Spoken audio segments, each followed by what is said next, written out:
ఓం నమో వెంకటేశాయ. శ్రీ వెంకటేశ్వర భక్తి ఛానల్ ప్రేక్షకులకు నమస్కారములు. అలమేలు మంద హరి అంతరంగ చర్చా కార్యక్రమానికి స్వాగతం. అలమేలు మంద హరి అంతరంగ కలిత నాట్య రంగ కరుణా పాంగ అలమేలు మంద. ఈనాటి చర్చా కార్యక్రమంలో పద్మ సరోవరం దాని యొక్క విశిష్టత అనేటువంటి అంశాన్ని గురించి తెలుసుకుందాం.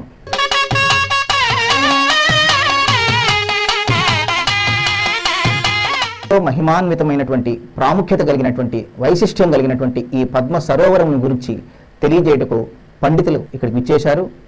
వారిని గురించి తెలుసుకుందాం. శ్రీ గుదిమెళ్ళ మురళీకృష్ణమాచార్యులు గారు, భద్రాచలం.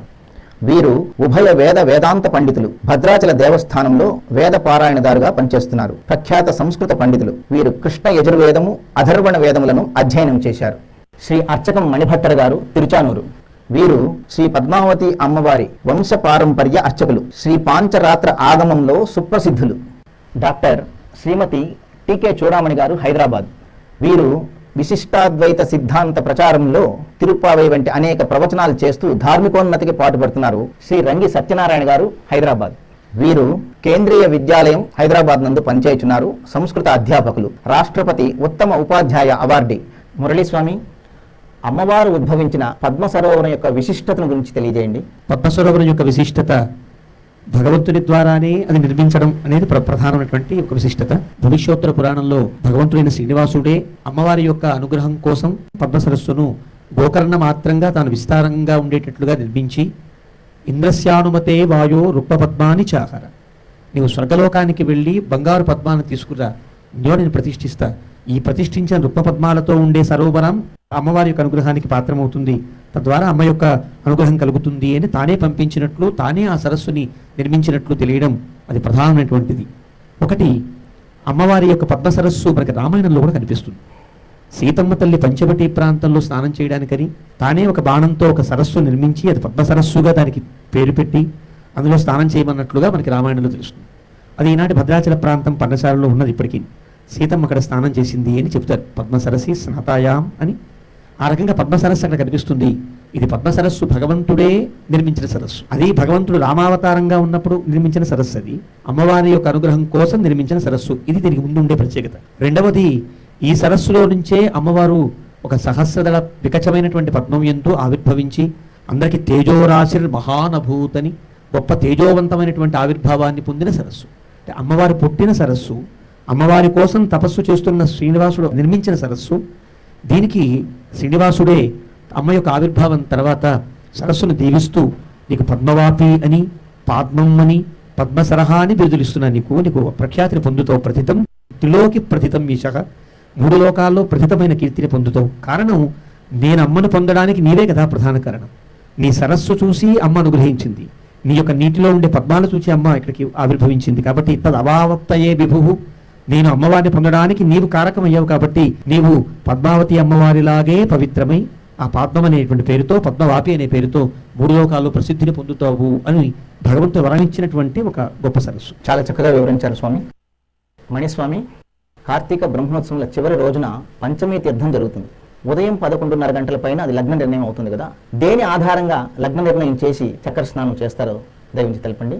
మనకు శ్రీపాంచరాత్రాగమ శాస్త్రములో అమ్మవారి యొక్క ప్రతిష్ఠా సందర్భములో స్థిర లగ్నాన్ని అనుసరించి ముహూర్తం పెట్టాలని, ధ్వజారోహణము, రథారోహణము, చక్రస్నానము మొదలైన సందర్భములో చరలగ్నము ముహూర్తముగా పెట్టాలని మనకు ఆగమ శాస్త్రాల్లో ఋషుల యొక్క వాక్యము. దాన్ని అనుసరించి శ్రీ పద్మావతి అమ్మవారి యొక్క చక్రస్నానములో 11:30 పైన వచ్చే మకర లగ్నము చరలగ్నము కాబట్టి చరలగ్నమైనా ఉభయ లగ్నమైనా ద్విస్వభావ లగ్నమైనా పెట్టాలని శాస్త్రాల్లో చెప్పబడి ఉంది. దీంట్లో ఇంకొక విశేషం ఏమనగా, శ్రీ వెంకటేశ్వర స్వామి శ్రవణ నక్షత్రంలో ఆవిర్భవించారు. శ్రీ పద్మావతి అమ్మవారు ఉత్తరాషాఢ నక్షత్రంలో ఆవిర్భవించారు. ఉత్తరాషాఢ నక్షత్రానికి శ్రవణ నక్షత్రానికి మకర రాశియే వస్తుంది. ఈ యొక్క 2 రాసుల యొక్క సమైక్యత అన్నది ఉంది. అందుకోసము పద్మావతి అమ్మవారి యొక్క చక్రస్నానములో మకర లగ్నముగా నిర్ణయించి చక్రస్నానము చేయడం జరుగుతోంది. దీనికి పైగా అన్ని సంక్రమణములో మకర సంక్రమణం చాలా ఉత్కృష్టమైనది. పద్మపురాణంలో అమ్మవారి యొక్క ఆవిర్భావము అభిజిన్ లగ్నము, ఉత్తరాషాఢ, కార్తీక మాసము, శుక్లపక్ష పంచమీ తిథి నాడు శుక్రవారము అమ్మవారికి చాలా విశేషము. మన యొక్క లక్ష్మీ అష్టోత్తర శతనామావళిలో ప్రీతి పుష్కరిణ్యై నమః అని ఒక నామముంది. స్వామి తనంతట తానే ఈ యొక్క పద్మసరోవర నిర్మాణాన్ని చేశారు కాబట్టి శ్రీ పద్మావతి అమ్మవారికి ఈ యొక్క పుష్కరిణి పైన అత్యంత ప్రీతిగా సన్నిహితంగా అమ్మవారు దీన్ని సంతోషిస్తారు. అందుకోసమే ఈ లక్ష్మీ అష్టోత్తరములో వచ్చే ప్రీతి పుష్కరిణ్యై నమః అన్నది అమ్మవారికి చాలా ఆదర్శమైన నామమని పెద్దల యొక్క వాక్యం. చాలా చక్కగా సెలవిచ్చారు. అమ్మ చూడమణి గారు, అఖిలాండ కోటి బ్రహ్మాండ నాయకుడైన శ్రీ వెంకటేశ్వర స్వామి వారు కూడా పంచమి తీర్థం రోజున తిరుచానూరుకు వేంచేస్తారట. ఆ విశేషాలను వివరిస్తారా? తన శ్రీమతి యొక్క వైభవంగా జరిగేటువంటి ఉత్సవాలకి స్వామి బయలుదేరి రావడం అనేటువంటిది ఒక అత్యద్భుత సంప్రదాయమైనటువంటి విషయంగా పెద్దలు మనందరికీ చెప్తున్నారు. ఆ రోజు స్వామికి తన వక్షస్థలం మీద ఉండేటువంటి వ్యూహలక్ష్మికి తిరుమంజనాధికాలు అయిన తరువాత స్వామి ఆరాధనంతటినీ కూడా పూర్తి చేసి అమ్మకి సారిగా కొన్ని పవిత్రమైనటువంటి బహుమతులన్నిటినీ కూడా సంకల్పము చేసి స్వామితో సహా ఆ సారె తీసుకొని విప్రోత్తములందరూ ఆచార్యవర్యులందరూ బయలుదేరి వస్తారు. ఏమిటి ఇందులో అంతరార్థం అంటే, అమ్మ కోసం స్వామి పరుగులు పెట్టి కిందకి దిగి వచ్చినటువంటి విశేషం. ఇది చాలా సహజమైనటువంటిది, తన శ్రీమతికి జరిగే ఉత్సవానికి అయ్యగారు రావడము అనేటువంటిది అని. మరి స్వామి అక్కడ లేనప్పుడు మిగిలిన మాధ్యాహ్నికానికి సంబంధించినటువంటి వైశిష్ట్యం అంతా కూడా అక్కడ ఆపుతారు. ఇక్కడ మొత్తం కింద జరుగుతూ ఉంటుంది ఈ ఉత్సవం అంతా కూడా. ఈ ఉత్సవం పూర్తి అయిన తరువాత పైన మళ్ళీ సాయంకాలం నుంచి ఉత్సవాధికారులు ప్రారంభిస్తారు అని. ఆయన అంత ప్రేమగా పంపించేటువంటి వస్తువులు సారే, తాను కూడా వస్తాడు. ఇక్కడ ఆ రోజంతా ఆవిడతో కలిసి సంచరిస్తూ ఉంటాడు. తాను స్వయంగా త్రవ్వినటువంటి ఆ పద్మ సరోవర తీర్థం పంచమీ తీర్థంగా అటు ఆయన త్రవ్వి ఇచ్చాడు కదా అని అమ్మ ఆనందం, ఆవిడ కోసం నేను ఇన్ని చేశాను కదా అని ఈయన ఆనందం, ఆవిడ కోసం ఇన్ని బహుమతులు తెచ్చాను కదా అనే ఆనందం. ఈ అన్నిటి ఆనందాల యొక్క సమన్వయమే పంచమీ తీర్థ వైభవోత్సవంగా ఆ రోజు జరుగుతూ ఉంటే మరి స్వామి అక్కడ ఉండకుండా ఎలా ఉండగలడు? అందుకే ఆయన కూడా బయలుదేరి కిందకి వచ్చేశాడు. చాలా చక్కగా తెలిపారమ్మా. సత్యనారాయణ గారు, బ్రహ్మోత్సవం చివరి రోజున పంచమీ తీర్థం నాడు స్నపన తిరుమంజనంలో ఆ తల్లికి ఉపయోగించేటటువంటి సుగంధ ద్రవ్యాల కోసం ఎంతోమంది మహిళా మనులు ఇచ్చేసి దాన్ని తీసుకెళ్లాలని వస్తారు. అందులో ఉండేటటువంటి విశేషములను వివరించండి. సుమంగళులకి ముఖ్యమైన వస్తువులు పసుపు కుంకాలే కాబట్టి ఈ అమ్మవారికి వాడినటువంటి పసుపు కుంకాలు అమ్మవారి శరీరానికి రాసిన తర్వాత మిగిలినటువంటిది కనుక శేషం కనుక ఏదైనా భగవంతుడు వాడిన తర్వాత మిగిలిన శేషోచ్చిష్టం చాలా ఉత్తమమైనటువంటిది అని మన యొక్క ధర్మం విశ్వసిస్తూ ఉంటుంది. అలాగా శేషంగా మిగిలినటువంటి ఆ నూనెనండి ఆ తల్లికి రాసినటువంటి శరీరానికి నలుగు పిండి పెట్టడానికి వాడినటువంటి పసుపుతో కూడినటువంటి చందనం అనండి.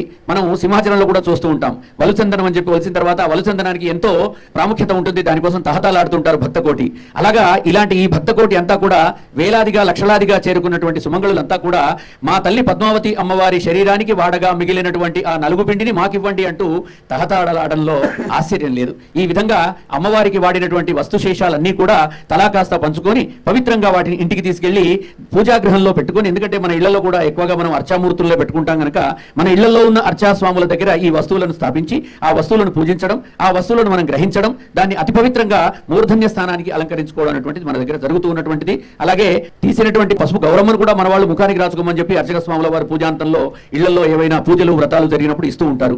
ఆ సందర్భంలో ఇచ్చిన వాటిని ఎలాగైతే అతి పవిత్రంగా వాడుకుంటారో ఈ స్నానానికి ముందు అమ్మవారికి వాడినటువంటి వస్తువులన్నీ కూడా స్నపన తిరుమంజన వస్తువులని అతి పవిత్రంగా భక్తులంతా కూడా కోరుతూ అహమామికయ దానికోసం ఎంత తహతాలాడుతుంటారంటే అహోభాగ్యం ఇది కాస్త దొరికితే బాగుండును అని చెప్పి సువాసినులంతా కూడా ముత్తైదువులంతా కూడా అక్కడ ప్రతీక్షిస్తూ ఉంటారు. మనం ఎలాంటి వాళ్ళం అనుకుంటామంటే అమ్మగారి యొక్క పద్మావతి అమ్మవారి యొక్క సేవకుల సేవకుల సేవకుల సేవకుల సేవకులం కాబట్టి అలాంటి మన మహాతల్లి యొక్క అతి పెద్దదైనటువంటి పవిత్రమైనటువంటి ఈ వస్తువును తీసుకోవడం కోసం ఈ దాసీజనంలాగా వెంటబడి తహతహలాడుతూ దాన్ని అందుకోవడానికి ముందు వరుసలో నిల్చుంటారు భక్తకోటి అంతా కూడా గర్వించదగ్గ విషయం. చాలా చక్కగా చెప్పారండి సత్యనారాయణ గారు. మురళీస్వామి, బ్రహ్మోత్సవముల సందర్భంగా చివరి రోజు జరిగేటటువంటి అవబృధోత్సవాన్ని పంచమీ తీర్థంగా ఎందుకు వ్యవహరిస్తున్నారు? ఒక మహాయజ్ఞానికి చివరి రోజు అవబృతం ఎట్లాంటిదో ఈ బ్రహ్మోత్సవంలో చివరి రోజు చక్రవారి అట్లాంటిది అని అంటారు. కాబట్టి అవబృతమే చక్రవారి ఉత్సవంగా పరిగణిస్తారు. ఏ క్షేత్రంలో అవబృతము జరిగినా, ఏ క్షేత్రంలో చక్రవారి జరిగినా అది ఆ బ్రహ్మోత్సవాల పరిసమాపక సూచకంగా జరిగే ఒక అద్భుతమైన కార్యక్రమం. ఇక్కడ విశేషంగా అవబృతాన్ని చక్రవారి అనో తీర్థోత్సవమనో పేర్లతో కాకుండా పంచమి తీర్థోత్సవము అని పిలవడానికి గల కారణం పంచమికి ఉండే ప్రాధాన్యం. ఆగమంలో ఒక నియమం ఉన్నది. ఆవిడ ఏ రోజు ఆవిర్భవించిందో ఆ ఆవిర్భావాన్ని పట్టే దాన్ని ప్రధాన తిథిగా గుర్తించి దానికి ముందున్న రోజులన్నీ కూడా బ్రహ్మోత్సవాలుగా ప్రకటించాలి అని. ఆ ప్రకారంగా అమ్మవారి ఇక్కడ పంచమి నాడు ఆవిర్భవించడం వల్ల అది కూడా మంత్రమనే ముహూర్తంలో, ముహూర్తే మంత్ర సంజ్ఞకి. మంత్రం అనే ముహూర్తం అంటే అభిజిత్ ముహూర్తం అని చెప్పారు. రోజులో దాదాపుగా 30 ముహూర్తాలు ఉంటాయి. ఉదయం 15 ముహూర్తాలు, సాయంకాలం 15 ముహూర్తాలు ఉంటాయి. ఒక్కొక్క ముహూర్తం 48 నిమిషాల సేపు ఉంటుంది. సూర్యోదయాత్ సూర్యాస్తమయం దాకా ఉండే ముహూర్తాలు. ముహూర్తములలో 8వదిగా అభిజిత్ ముహూర్తం మన పరిగణించబడుతోంది. ముహూర్తంలో ఇవి పౌరాణికం దృష్ట్యా ఒక క్రమం, వేదం దృష్ట్యా ఒక క్రమం, ఆగమం దృష్ట్యా ఒక క్రమం, జ్యోతిష్యం దృష్ట్యా ఒక క్రమం కూడా కనిపిస్తాయి మనకి. వీటిలో 8వ ముహూర్తం ఏదైతే ఉన్నదో చాలా గొప్ప ముహూర్తంగా పరిగణిస్తుంది. ఇటు జ్యోతిష్యమైనా ఇటు వేదమైనా. ఆ ముహూర్తంలోనే బ్రహ్మదేవుడు వేదములన్నీ పొందాడు కాబట్టి ఆ ముహూర్తంలోనే వేదమంత్ర స్వరూపిణి అయినటువంటి అమ్మ ఆవిర్భవించింది కాబట్టి దానికి మంత్ర అని పేరు పెట్టారు. లక్ష్మీదేవికే మంత్రం అని పేరు, లక్ష్మీదేవికే వేదం అని పేరు. రుచస్సామా నియజోగుంషి సాహి శ్రీ అమృత సతామని వేదం చెప్పింది. వేదములన్నీ మంత్రత్వములైతే ఆ మంత్రము లక్ష్మీదేవి అయితే ఆమె ఆవిర్భవించిన సమయాన్ని కూడా గుర్తించి ముహూర్తే మంత్ర సంజ్ఞకే ఆ పంచమి నాడు మంత్రముహూర్తంలో ఈ ముహూర్తం వచ్చేటట్లుగా ఇందాక వారు చెప్పినట్లుగా మణిస్వామి చెప్పినట్లుగా నిర్ణయించి ఈ అవభృతాన్ని నియమిస్తూ, కేవలం అవభృతం కాదయా, ఇది పంచమి అవభృతం, పంచమి తీర్థం ఇది. అంటే పంచమి నాడు అమ్మ ఆవిర్భవించింది. ఏ సమయంలో ఆవిర్భవించిందో, ఏ తిథి నాడు ఆవిర్భవించిందో, ఏ నక్షత్రంలో ఆవిర్భవించిందో ఆ నక్షత్రము తిథి ముహూర్తము కలిసి వచ్చేటట్టుగా ఇక్కడ ఏర్పాటు చేయాలి అని పెద్దలు భగవంతుడే స్వయంగా ఈ ముహూర్తాన్ని నిర్ణయించి దీన్ని పంచమి తీర్థంగా పరిగణించడం ఈ క్షేత్రానికి ఉండే గొప్పతనం. ఏ క్షేత్రంలో కూడా దాన్ని తీర్థవారి చక్రవారి అనడం ఉంది తప్ప ఇక్కడ ఆ తిథికి ప్రాధాన్యం ఇస్తూ ఉండేటువంటి ఒక ప్రత్యేకత మనకి ఈ క్షేత్రంలో కనిపిస్తుంది. ఎన్ని విషయాలు తెలియజేశారు స్వామి, చాలా చక్కగా చెప్పారు. మణిస్వామి, శ్రీవారి యొక్క సారెను అమ్మవారి దగ్గర తీసుకొస్తారు కదా, దాని యొక్క విశిష్టతను తెలియజేస్తారా?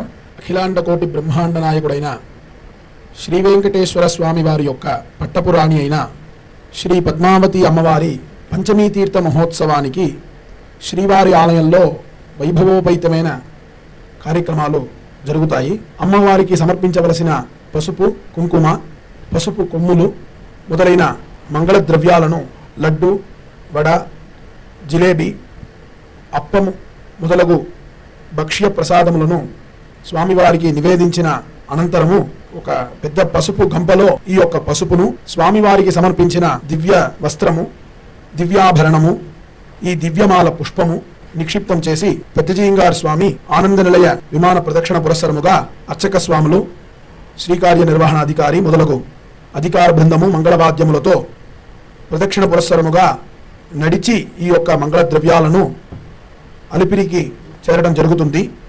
మన తిరుపతి గోవిందరాజస్వామి వారి యొక్క గజరాజులు మొదలగు అధికార వర్గములో మర్యాదలతో శ్రీ స్వామివారిని స్వాగతంగా తీసుకొని కోదండ రామస్వామి ఆలయము వచ్చిన తర్వాత అక్కడ రాముల వారి యొక్క మర్యాదలను స్వామివారు తీసుకుని గోవిందరాజస్వామి ఆలయం మాడవీధులకు వచ్చి గోవిందరాజస్వామి వారి యొక్క మర్యాదను తీసుకుని కాలినడకగానే తిరుచానూరు యొక్క పసుపు మండపానికి చేరుతారు. అక్కడ శ్రీ పద్మావతి అమ్మవారు తన యొక్క మర్యాదలను స్వామివారికి సమర్పించి అక్కడి నుంచి ప్రదక్షిణ పురస్సరముగా పద్మావతి అమ్మవారి యొక్క గర్భాలయానికి ఈ యొక్క ప్రసాద భక్ష్యములంతా అమ్మవారికి సమర్పించి అమ్మవారికి స్వామికి ఒకే సమయంలో మంగళ నీరాజన అయిన తరువాత పంచమీ తీర్థ మహోత్సవ మంటపానికి ఈ యొక్క సారె అందచేసిన తరువాత పంచమీ తీర్థ మహోత్సవ యొక్క స్నపన తిరుమంజనము సంకల్ప పురస్సరముగా అమ్మవారికి ప్రారంభం చేయడం జరుగుతుంది. అప్పుడు స్వామివారికి సమర్పించిన దివ్యాభరణాన్ని శ్రీకార్య నిర్వహణాధికారి కంకణ భట్టాచారి స్వామికి అందజేయడం జరుగుతుంది. చక్రస్నానం అయిన తర్వాత అమ్మవారికి పెద్దజీంగారు స్వామికి సమర్పించిన దివ్య వస్త్రమును, అమ్మవారికి పట్టుచీర, సుదర్శనమూర్తి అని చెప్పబడే చక్రతాళ్వారికి దివ్య వస్త్రాన్ని, స్వామివారికి సమర్పించిన దివ్య మాల పుష్పాన్ని అందజేస్తారు. ఆ మాల పుష్పాన్ని అలంకరించి తదుపరి శాచుమరాది కార్యక్రమాలు వైభవోపేతంగా అమ్మవారి ఆలయంలో నిర్వహిస్తారు.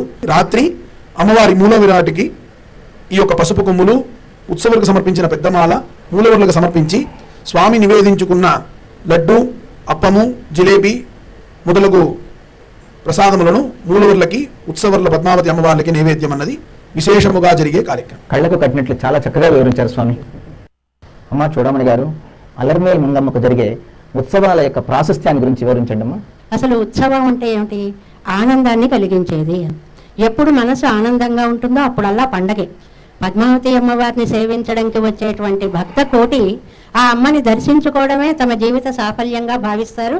అది నిత్యోత్సవం. ఇవి కాకుండా వార్షికంగా జరిగేవి, ఆగమశాస్త్ర ప్రకారంగా జరిగేవి తీసుకుంటే అనంతమైన ఉత్సవాలు ఉన్నాయి. ఉగాది పంచాంగ శ్రవణోత్సవం దగ్గర నుంచి అమ్మవారి కార్యక్రమాలు మొదలవుతాయి. ఇది కాక వైశాఖం దగ్గరికి వచ్చేటప్పటికి వసంతోత్సవాలు, మరి జ్యేష్ఠంలోకి వచ్చేటప్పటికి పౌర్ణమి నుండి ఒక 5 రోజులు ప్లవోత్సవాలు, తెప్పోత్సవాలు జరుగుతాయి.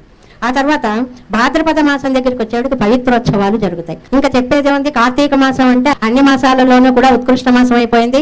10 రోజులు వాహనాలు, ఉత్సవాలు, సేవలు, పంచమీ తీర్థం, లక్షలాది భక్తులు తమ జీవన సాఫల్యంగా ఎంచుకునేటువంటి అమ్మ దర్శనం ఆ కార్తీక మాసంలో మనకి జరుగుతూ ఉంటుంది. ఇలాంటివి కాకుండా అసలు శుక్రవారోత్సవాలు తీసుకోండి, ఎంత విశేషంగా శ్రావణ మాసం అంతా కూడా మరీ వైభవంగా శ్రావణం, ఇంకా లక్ష కుంకుమార్చన ఉత్సవాలు అనేటువంటివి జరుగుతుంటాయి ప్రత్యేకంగా.